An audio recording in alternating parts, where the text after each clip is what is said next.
طيب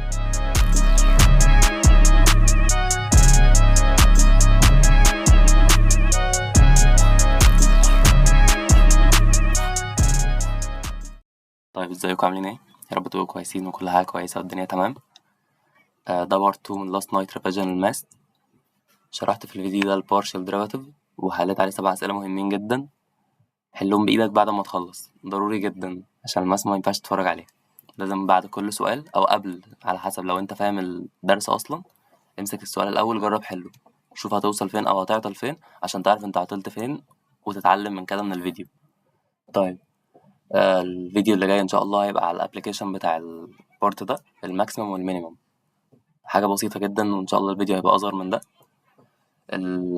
في خبر بقى معايا، البارتات هتزيد. يعني انا كنت قايل اخلص الريفيجن على 4 فيديوهات بس، لا هي هتبقى اكتر عشان انا مرضتش اطول عليكم في مدة الفيديو.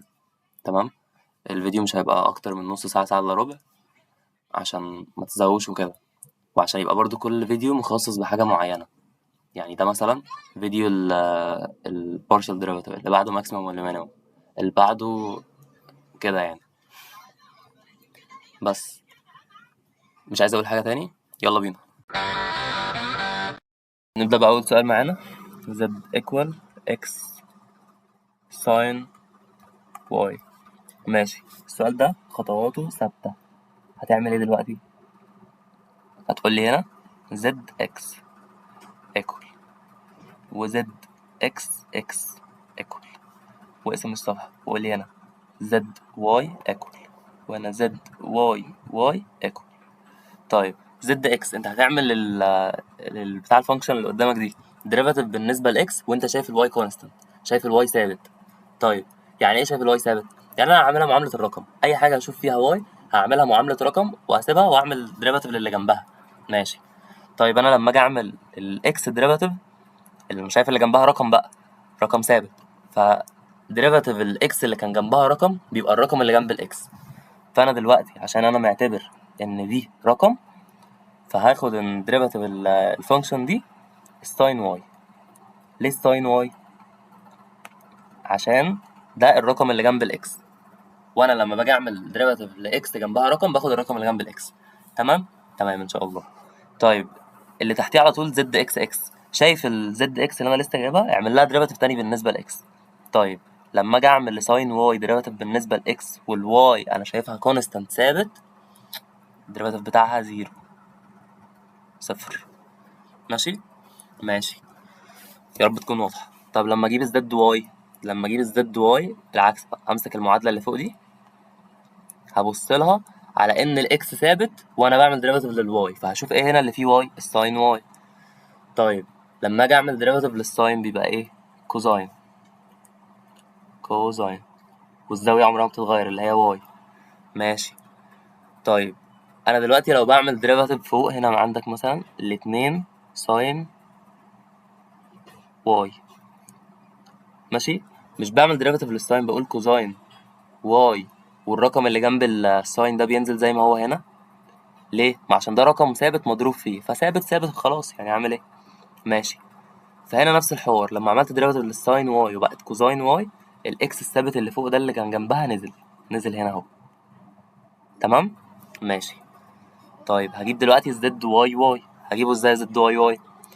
شايف الزد واي اللي انا لسه جايبها حالا دي؟ هعمل لها ديريفاتيف تاني بالنسبه لواي. طيب سهل، نفس الحوار بالظبط. دلوقتي الكوساين واي، الديريفاتيف بتاع الكوساين نيجاتيف ساين واي. طب والرقم الثابت اللي كان جنبها فوق اللي هو الاكس هينزل هنا برضه اهو. تمام كده انا جبت الحاجات اللي قدامكم دي كلها. ماشي، حاجه كمان هنجيبها،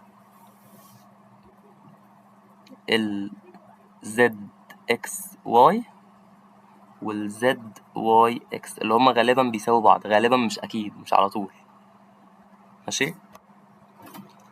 طيب عشان اجيب ال ZXY الاولانيه هعمل ايه؟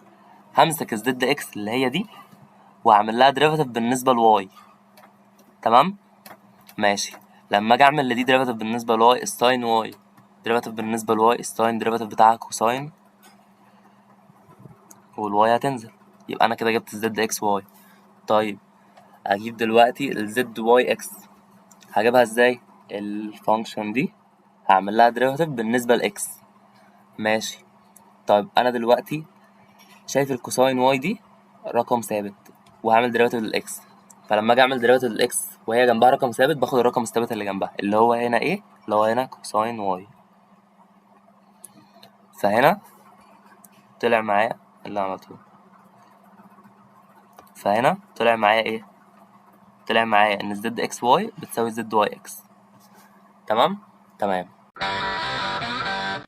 طيب يلا نخش على السؤال اللي بعده.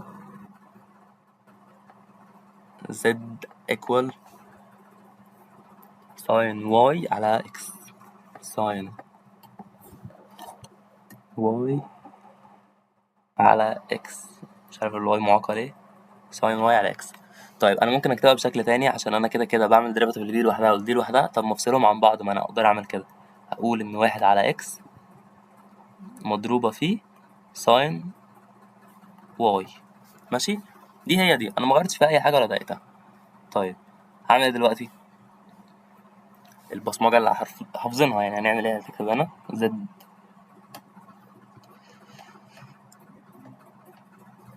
z x x z y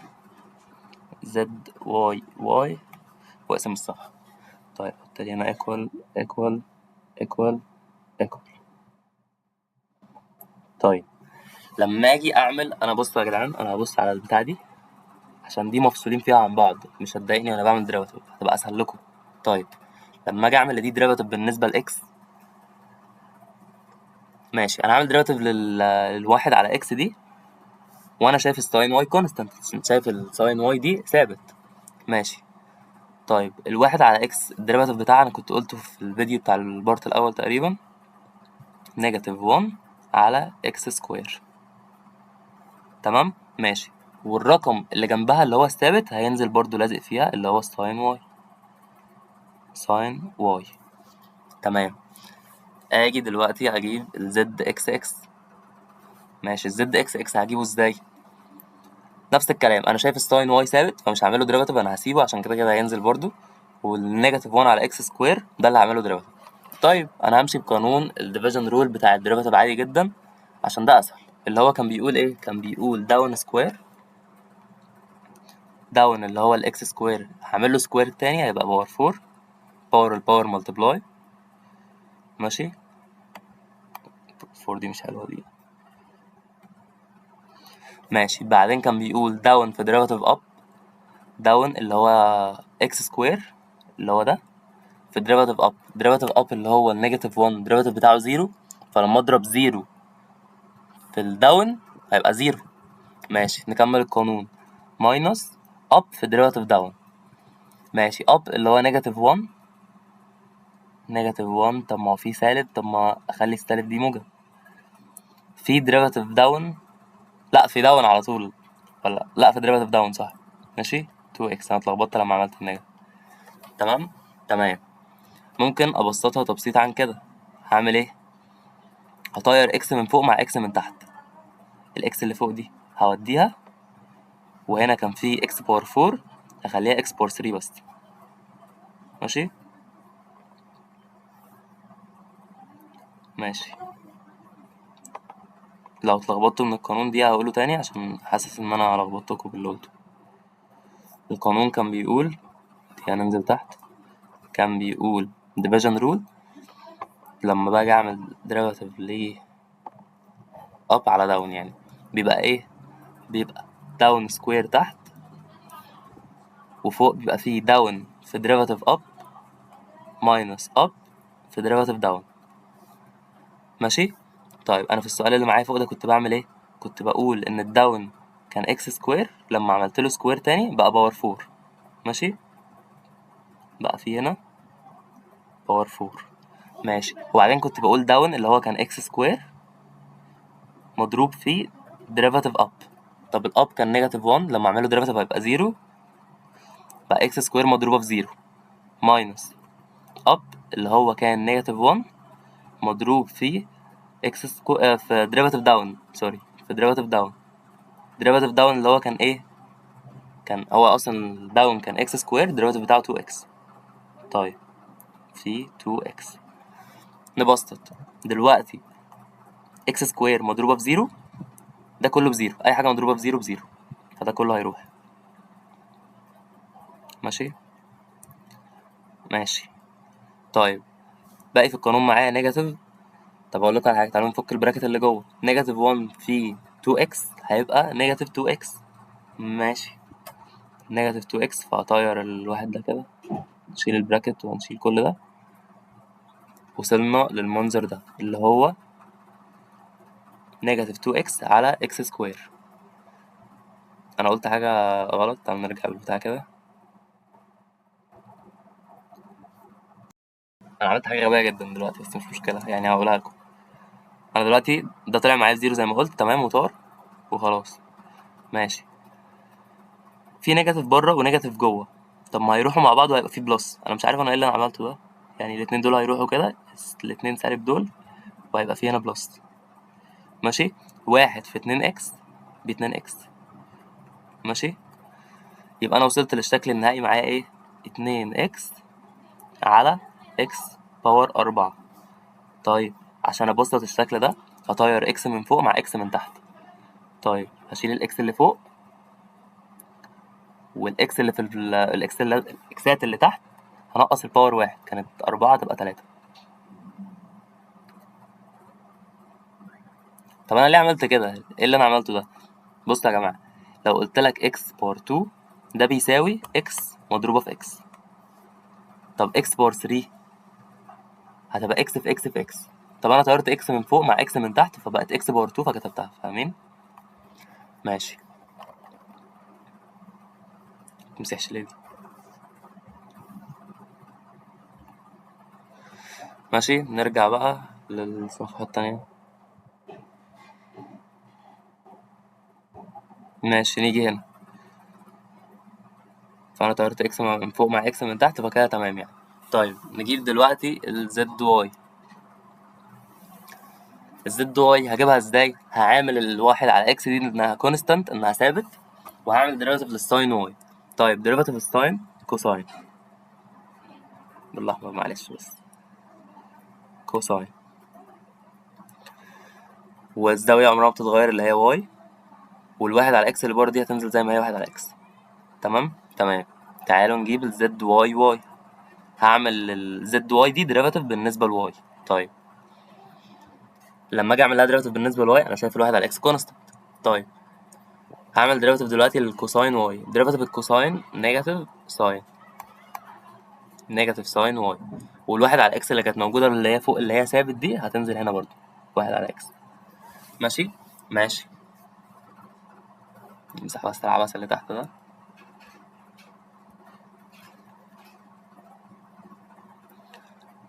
نجيب بقى دلوقتي ايه؟ نجيب الزد اكس واي والزد واي اكس. طيب هنا زد اكس واي ايكوال، وهنا زد واي اكس ايكوال. طيب هيساوي ايه الكلام ده؟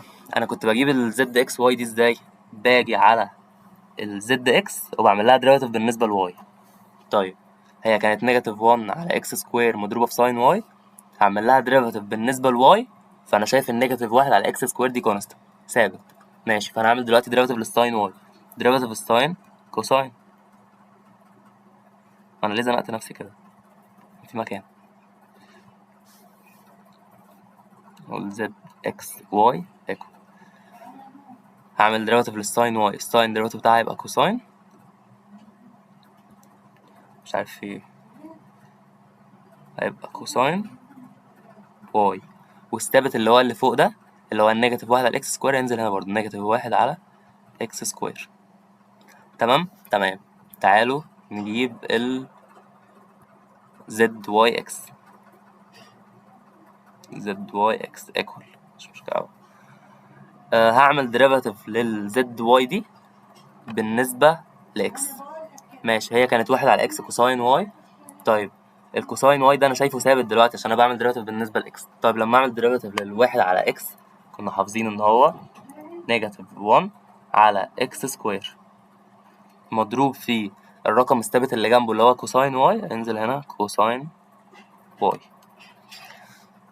بصوا طلعت هي برضو نيجاتيف 1 على اكس سكوير كوساين واي، وهنا نيجاتيف 1 على اكس سكوير كوساين واي. تمام. ان شاء الله السؤال ده يكون واضح وما كنتش طولت فيه، ومعلش لو سرحت.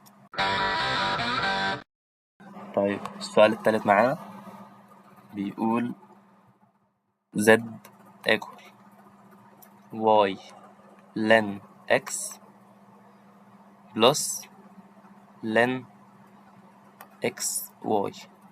طيب قبل ما احل السؤال في تبسيطه بسيطه. انت اول لما تشوف اللن عندك شويه خواص كده لازم تكون عارفهم عن اللن. لو عندك حاجتين مضروبين في بعض جوه اللن ممكن تقسم اللن، يعني اللن اللي قدامك دي دلوقتي اللي هي لن اكس واي تقدر تخليها لن اكس بلس لن واي. تمام. طيب لو هي لن اكس على واي تقدر تخليها لن اكس ماينس لن واي، وهنحل كذا سؤال عليها في الفيديو ده ان شاء الله.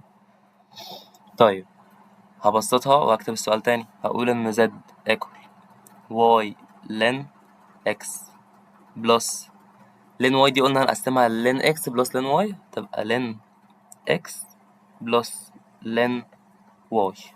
تمام. متبصش بقى على اللي فوق دي وخلينا شغالين على اللي تحت.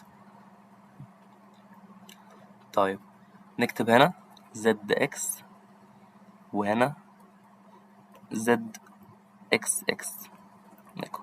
طيب نجيب الاول zx. انا دلوقتي وانا باصص على دي شايف ان الواي كونستانت، الواي ثابت عشان انا بعمل دلوقتي بالنسبه لاكس. طيب فهعمل ديريفاتيف دلوقتي لللين اكس. ديريفاتيف اللين اكس واحد على اكس. طيب هكتب هنا واحد على اكس، خدت ماله واحد على اكس، والواي هتنزل جنبها.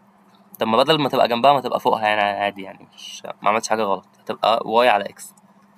او عشان ما تتلخبطوش خلي فيه فوق واحد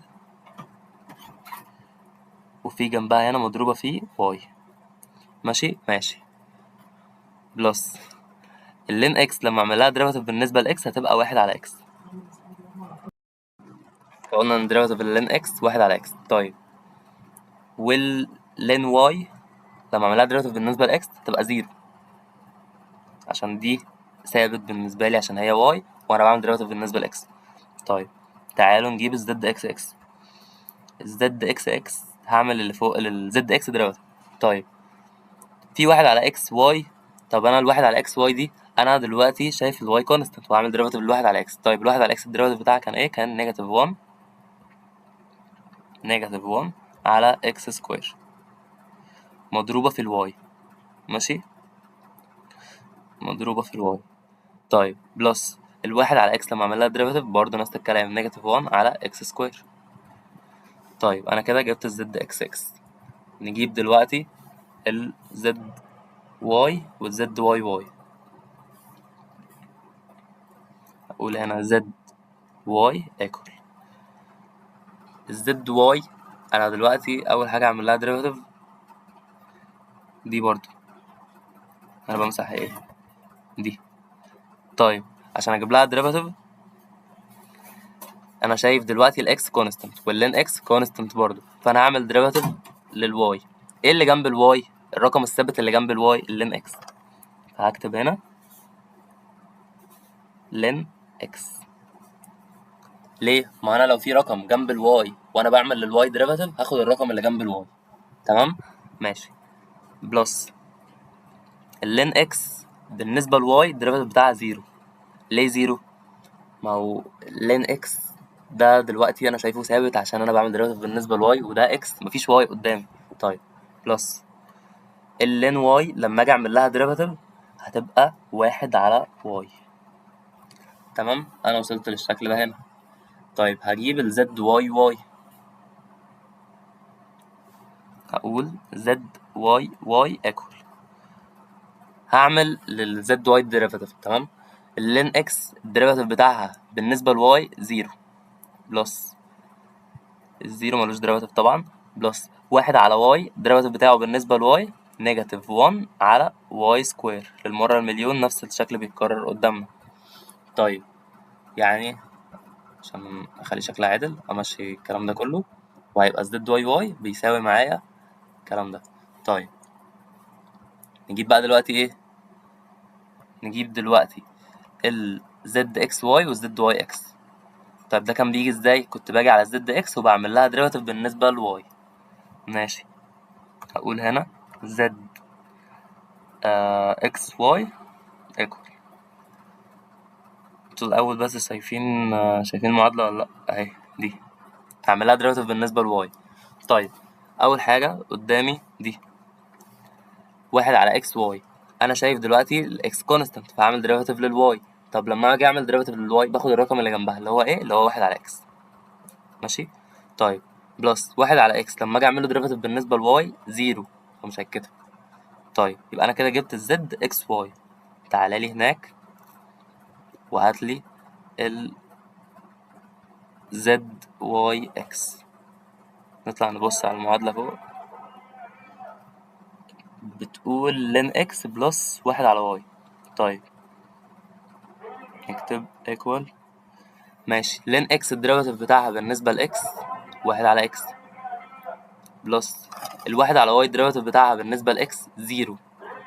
ماشي، فبرضو للصدفة طلعت معانا إن دي قد دي، إن زد اكس واي بتساوي 1 على اكس والزد واي اكس بتساوي برضو 1 على اكس. تمام. طيب نكمل السؤال الرابع. زد equal x سكوير y بلس y سكوير x. طيب نفس خطوات الحل، هنجيب الأول الزد x وهنقول بتساوي، هتعمل لدي ديريفاتيف بالنسبة لإكس. ماشي، فهيبقى معاك إيه؟ لما تعملها ديريفاتيف بالنسبة لإكس أنت دلوقتي شايف الواي كونستنت. طب ديريفاتيف الإكس سكوير 2 القلم 2x والواي اللي هو الثابت هينزل برضو جنبها 2xy بلس الواي سكوير اكس لما تيجي تعملها ديريفاتيف بالنسبة لاكس. طب ما انت دلوقتي اللي انت شايفه الاكس والواي سكوير ده انت شايفه ثابت. طيب لما يبقى اكس جنب رقم ثابت ما انت بتاخد الرقم الثابت اللي جنب الاكس فهتكتب واي سكوير. تمام. انزل لي تحت كده شوية وهات لي زد اكس اكس. زد اكس اكس ايكوال لما تيجي تجيب ديريفاتيف لل 2 اكس واي بالنسبة لاكس. انت دلوقتي الرقم اللي انت شايفه اكس لما تيجي تعمله ديريفاتيف بتاخد الرقم الثابت اللي جنبه اللي هو 2 واي 2 واي بس كده بلس الواي سكوير لما تيجي تعملها ديريفاتيف بالنسبة لإكس هتبقى زيرو. تمام، مش لازم تكتبها يعني. طيب تعالى بالمرة بقى نجيب ال زد اكس واي. زد اكس واي ايكوال، شايف انت الزد اكس دي هتعملها ديريفاتيف بالنسبة لواي. طيب 2 اكس واي لما تعملها ديريفاتيف بالنسبة لواي انت عينك شايفة ايه؟ عينك شايفة الواي والاكس دي ثابت والاتنين ثابت. طيب لما يبقى واي وانت بتعمله ديريفاتيف هتاخد ايه؟ هتاخد الرقم الثابت اللي جنبه اللي هو 2 واي 2 اكس انا اسف 2 اكس بلس الواي سكوير لما تعملها ديريفاتيف بالنسبة لواي هتبقى 2 واي. تمام، وصلنا للشكل ده. نيجي بقى في ناحية الواي، لازم نشوف السؤال بس انا حفظته يعني عامة عادي. طيب هنقول عايزين نجيب زد واي بيساوي هو السؤال كان اكس سكوير واي بلس واي سكوير اكس. ماشي، طب عليه ما ابص عليه يعني الاكس سكوير واي لما عاوز اعمل لها ديريفاتيف هتبقى انا عيني شايفة الواي والاكس سكوير ده رقم ثابت. طيب الواي دلوقتي جنبها اكس سكوير رقم. طب انا لما باجي اعمل ديريفاتيف الواي باخد الرقم اللي جنبها اللي هو اكس سكوير. ماشي، بلس الواي سكوير اكس لما اجي اعمل لها ديريفاتيف بالنسبه لواي. طب انا عيني شايفه دلوقتي ايه؟ عيني شايفه دلوقتي الواي سكوير. طيب ديريفاتيف الواي سكوير 2 واي مضروب في الرقم الثابت اللي جنبه اللي هو اكس. طيب وصلت للشكل ده. تعالوا نجيب زد واي واي. زد واي واي ايكوال الاكس سكوير لما اجي اعمل لها ديريفاتيف بالنسبه لواي تبقى زيرو عشان ما فيهاش وايات اصلا. طيب ال 2 واي اكس لما اجي اعمل لها ديريفاتيف بالنسبه لواي انا عيني شايفه الواي. ماشي، فهو دلوقتي لو واي وعايز اعمل لها ديريفاتيف باخد الرقم الثابت اللي جنبها اللي هو 2 اكس. تمام، وصلت للشكل ده. طيب تعالوا دلوقتي نجيب ال ZYX equal، هعمل derivative لدي، ماشي. طيب الاكس سكوير لما اجي اعمل لها derivative هتبقى 2x، ال 2yx لما اجي اعمل لها derivative انا عيني شايفه دلوقتي الاكس، فهاخد الرقم الثابت اللي جوه جنبها اللي هو ال 2y بلس 2y. تمام، طلعت هي برضو تانية اهي دي، هي دي، ماشي. ده السؤال، مش عارف التالت ولا الرابع، الرابع تقريبا. يلا بينا نبدأ السؤال الخامس.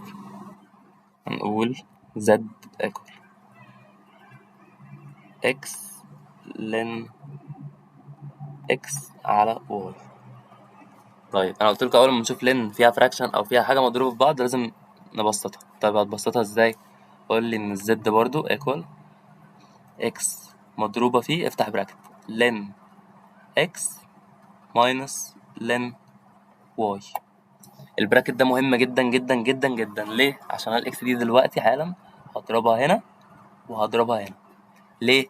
عشان انا كنت فوق دلوقتي عندي الاكس مضروبه في لن اكس على واي على طول، ماشي. انما انا لو ما كنتش عملت البراكت كانت الاكس هتتضرب في اللين اكس بس مش هتتضرب في اللين واي. تمام. طيب ننزل بقى ونبدأ حل السؤال. هنجيب أول حاجة، لأ تعالوا نبسطها مرة كمان عشان يبقى شكلها واضح. هنضرب الإكس جوه هنا وهنا هتتوزع. طيب هقول إكس لن إكس، حرف الإن ده مش واضح دقيقة، لن إكس ماينس إكس لن واي. ده التبسيط بتاع السؤال، ماشي. نبدأ الحل دلوقتي. هقول إيه أول حاجة؟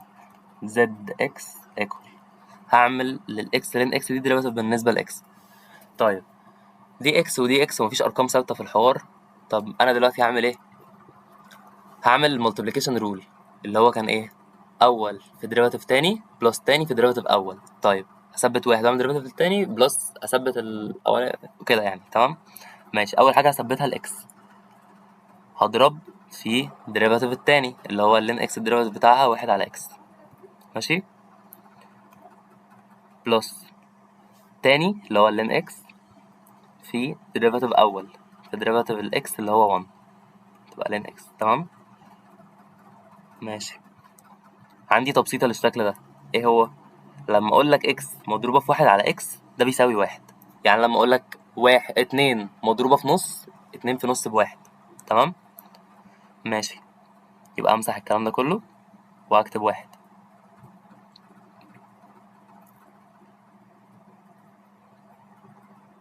ماشي. 1 بلس لين اكس، ماشي. انا ما خلصتش السؤال، انا نسيت الليستة اللين واي اللي فوق، الاكس لين واي اللي فوق دي. طيب لما اجي اعمل لها ديريفاتيف، طب ما تيجي نصغر المكان شوية. هي كانت 1 بلس لين اكس، ماشي، 1 بلس لين اكس ماينس اكس لين واي. لما اجي اعمل لها ديريفاتيف بالنسبه لاكس، انا عيني دلوقتي شايفه الاكس والواي ده رقم ثابت، اللين واي ده رقم ثابت. طيب فلما باجي اعمل ديريفاتيف الاكس باخد الرقم اللي جنب الاكس اللي هو ايه؟ لين واي. طيب لين واي، يبقى ده تبسيط السؤال. مش تبسيط السؤال، ده الزد اكس. طيب تعالوا نجيب الزد اكس اكس بيساوي ايه. هعمل الزد اكس دي ديريفاتيف بالنسبه لاكس. طيب الواحد الديريفاتيف بتاعه زيرو مش هكتبه، اللين اكس الديريفاتيف بتاعها واحد على اكس هكتبه عشان انا بعمل دلوقتي ديريفاتيف بالنسبه لاكس، ماشي، ماينس اللين واي الديريفاتيف بتاعها بالنسبه لاكس زيرو، ماشي، فمش هيتكتب. حلو حلو. طيب تعالوا بقى بالمره نجيب الزد اكس واي ايكوال، هعمل ديريفاتيف لدي بالنسبه لواي. طيب الواحد الديريفاتيف بتاعه بالنسبه لواي زيرو، اللين اكس الديريفاتيف بتاعه بالنسبه لواي زيرو. عندي دلوقتي نيجاتيف لين واي، اللين واي الديريفاتيف بتاعها بالنسبه لواي نيجاتيف 1 على واي سكوير. تمام، ماشي. بس كان في فوق هنا نيجاتيف وانا القانون بتاعي فيه نيجاتيف فهتبقى بلس، فهتبقى 1 على واي سكوير. طيب تعالوا بالمره نجيب الزد اكس واي. هقول بتساوي، هعمل ديريفاتيف لدي، تمام، بالنسبة لواي. طيب الواحد ديريفاتيف بتاعه بالنسبة لواي زيرو، اللين اكس الديريفاتيف بتاعه بالنسبة لواي زيرو، ماشي. بعدين نيجاتيف اللين واي الديريفاتيف بتاعها بالنسبة لواي واحد على واي، تمام. يبقى أنا وصلت هنا للشكل ده اللي هو نيجاتيف 1 على واي، تمام. يلا نخش على الجنب التاني اللي هنجيب فيه حاجات الواي. السؤال اهو، ماشي، واضح هنا، هو ده لو مش شايفينه، ماشي. طيب هجيب أول حاجة ال ZX أو اللي بتساوي لا مؤاخذة ZY، جبنا الإكسات، ال ZY. أول حاجة قدامي الإكس لين إكس دي بالنسبة لواي ثابت صفر عشان مفيهاش واي، فمش هكتبها، ماينس إكس لين واي. أنا دلوقتي يعني شايفة الواي لين واي ومش شايفة الإكس عشان الإكس ده ثابت. طيب اللين واي لما أجي أعمل له ديريفاتيف بالنسبة لواي هيبقى واحد على واي. هو ده كان فراكشن، كان نيجاتيف اصلا بس انا عملت عليه انه فراكشن فالنيجاتيف اهو، تمام، كان فيه سالب، ماشي. ماشي، والرقم اللي كان مضروب في السالب واحد على واي اللي انا شايفه بعناية هنا جنب اللين واي اكس، ماشي، مضروبة في اكس، تمام تمام. طيب تعالوا نجيب الزد واي واي. انا اسف على العشوائيات كتير جدا دي، بس والله العظيم القلم اللي انا بكتب بيه والحاجة اللي بكتب عليها اصلا مش مساعدة خالص، فخطي احسن على ورق والله، ماشي. طيب هعمل ديريفاتيف دلوقتي لدي بالنسبة لواي تاني. طيب النيجاتيف 1 على واي الديريفاتيف بتاعها اصلا الواحد على واي الديريفاتيف بتاعها نيجاتيف 1 على واي سكوير، بس كان في بره نيجاتيف فدي هتبقى بوزيتيف، تمام. والاكس رقم ثابت برضو موجود جنبها ما راحش، تمام. نجيب دلوقتي ال زد واي اكس، زد واي اكس ايكوال. طيب ايه اللي انا هجيب له ديريفاتيف دلوقتي؟ الزد واي اللي هي دي. طيب هعمل لها ديريفاتيف بالنسبه لاكس. انا دلوقتي شايف نيجاتيف واحد على واي اكس، طب انا دلوقتي بعمل ديريفاتيف بالنسبه لاكس فانا مش شايف النيجاتيف واحد على واي، فهاخد الرقم اللي جنب الاكس. ايه الرقم اللي جنب الاكس؟ نيجاتيف 1 على واي، ماشي. وهتطلع هي برضو اللي هناك اهي، تمام، ماشي. ده السؤال الخامس. طيب يلا بينا، ده السؤال السادس. دلوقتي بيقول لك if xy equal 5x cube minus 7x square y plus y square then، ومديك 4 اختيارات عايز منهم الإجابة الصح. طيب نمسك اختيار اختيار نفصصه، نشتغل من الآخر للأول. أول اختيار بيقول لك ال fy ال first derivative بالنسبة لل y equal 5x cube minus 7x square y plus 2y. طب تعال نشوف هو عمل ايه. هو أصلا أنا دلوقتي لو هعمل first derivative بالنسبة ل y هبقى شايف ال x constant. طيب لو أنا شايف ال x constant يبقى الديريفاتيف بتاعه بالنسبة ل y زيرو. طب ايه دلوقتي ال 5x كيوب دي؟ طب ما انا لو عملت فيرست ديريفاتيف بالنسبة لواي فده هيبقى زيرو، يبقى الاختيار ده معايا مستبعد، تمام تمام. الاختيار اللي بعده هناخد اختيار سي، بيقولك ان الفيرست ديريفاتيف بالنسبة لإكس equal 15x x square minus 14xy plus 2y. طيب نفصصه، لو انا هعمل فيرست ديريفاتيف بالنسبة لإكس فالواي بالنسبة لي هتبقى كونستنت، فانا ال 5x كيوب دي هتبقى بالنسبة لي 15x سكوير، صح، تمام، minus 14xy. طب خلينا في السؤال الأصلي، لو أنا هعمل derivative ل 7x square y. أولا أنا دلوقتي شايف ال y constant عشان أنا بعمل derivative بالنسبة ل x، فالاتنين هتتضرب في السبعة يبقى 14، يبقى 14xy، صح، تمام جدا لحد هنا صح، plus 2y. طب هنا بقى المشكلة، ليه؟ ال y square هنا ده بالنسبة لي constant عشان ال y بالنسبة لي constant عشان أنا بعمل derivative بالنسبة ل x. طيب فهو دلوقتي عمل لها هنا ديريفاتيف قال لك هتطلع 2y، لا هنا غلط، هنا الغلطة في الحتة دي، ماشي. الغلطة هنا في الحتة دي ان هو عمل ديريفاتيف للواي سكوير، المفروض الديريفاتيف بتاعها يكون زيرو، لو كانت دي زيرو كنت هقول ان الإجابة دي صح. طيب نمسك الإجابة بي، بيقول لك ان الفيرست ديريفاتيف بالنسبة لواي equal 15x سكوير minus 7x square y plus 2y. طيب نفصصه. أول حاجة وده أصلا غلط، ليه؟ عشان هنا بيقولك إن هو عمل derivative لل 5x باور 3، قالك إنها هتطلع 15x سكوير. طب أنت عملت دلوقتي دي derivative ليه؟ أنت مش دلوقتي بتعمل بالنسبة لإكس، بتعمل بالنسبة لواي، فدلوقتي بالنسبة لك الإكس كونستانت؟ يبقى الاختيار ده برضو معايا مستبعد من قبل ما أكمله. طيب يبقى كده باللوجيك أول اختيار هو اللي صح. ليه أول اختيار هو اللي صح؟ تعال نفصصه. 5x باور 3 لما أجي أعمل لها derivative هتبقى 15x سكوير، صح؟ هنزل الباور أنقص منه واحد، تمام كده، ماشي. ماينس ال 7x سكوير y لما أجي أعمل لها derivative أنا شايف الواي كونستانت، شايفها ثابت، فهقول إن أنا هضرب الاتنين في السبعة في الواي هيبقى 14xy، صح. بلس y سكوير لما أجي أعمل لها derivative بالنسبة لإكس هيبقى 0، يبقى أول اختيار معايا هو الإجابة الصح.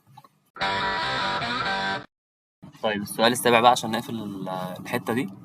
ماشي، بيقولك إن ال fxy equal e باور xy. طب حلو السؤال ده. ماشي، أول حاجة هجيبها ال fx. بص مش تفرق هي fx ولا zx، مش فارقة، تمام. ماشي، fx هعمل دي derivative بالنسبة لإكس.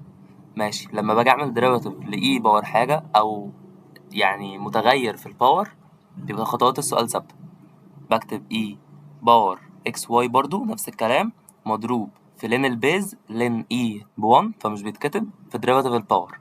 طيب derivative الباور هنا كام؟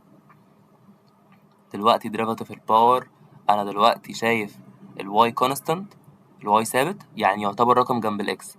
طيب لو في رقم جنب الإكس بيبقى الديريفاتيف بتاعه إيه؟ الرقم اللي جنب الإكس، فهيبقى مضروب في واي.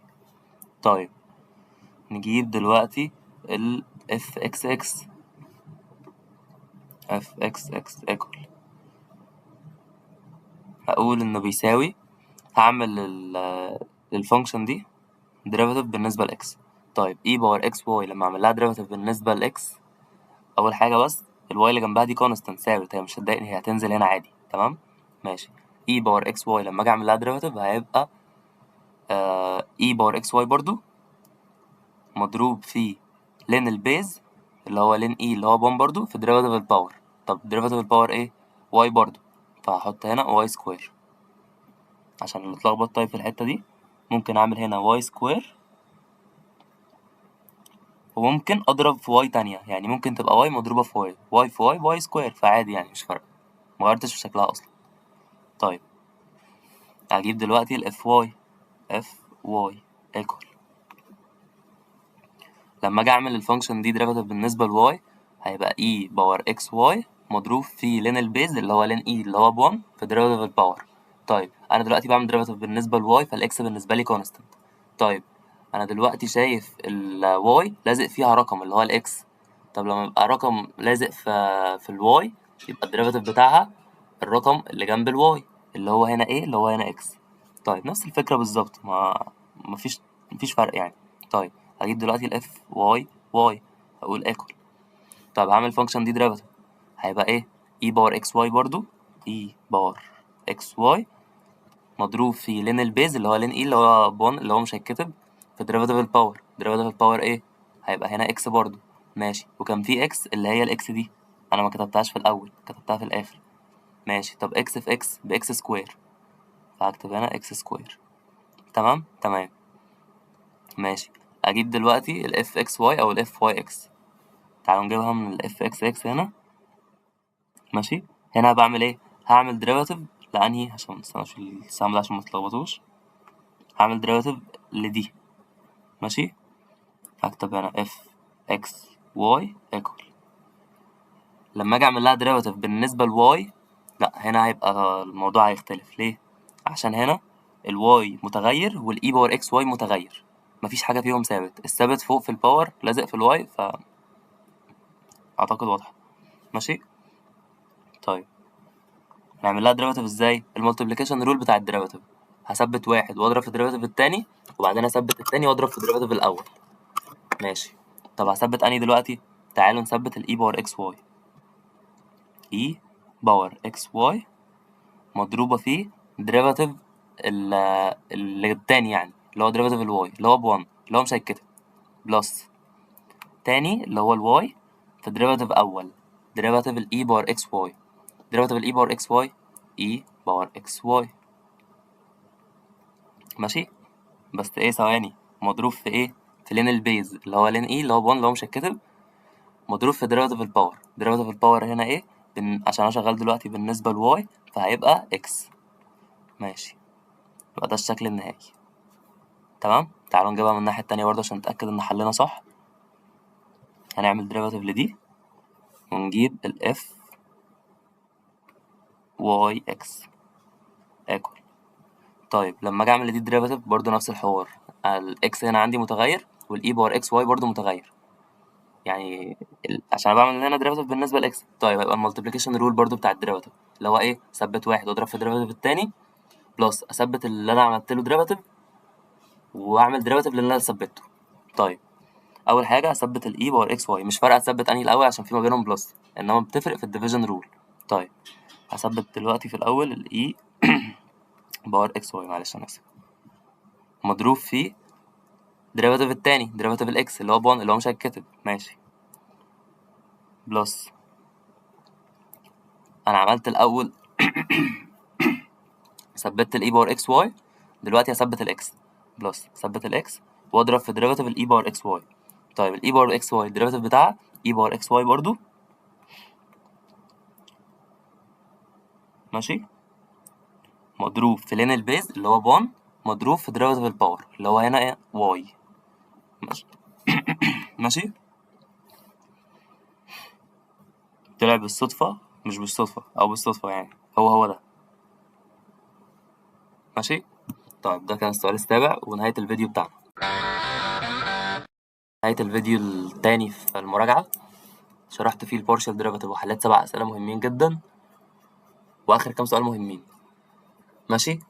الفيديو الجاي إن شاء الله هيبقى عن الماكسيمم والمينيمم، برضو متعلق بنفس الفيديو ده، وبعدين هنكمل. انا مرضتش اطول مدة الفيديو قوي عشان متزهقوش، بس كده البارتات هتزيد معايا، اللي عايز يشوف كله يشوف بحيث ان انا يبقى معاك ماتيريال كفاية. ماشي. لو انت حاسس انك تمام من اول الفيديو خلاص ما تكملش. طيب اللي عنده سؤال يبعت، ولو السؤال صعب فعلا هصوره في فيديو عشان هيبقى مهم يعني. وبس براحتكم اسألوا على الكوميونتي براحتكم وكله تمام، واللي عايز يبعت لي برضه يبعت لي.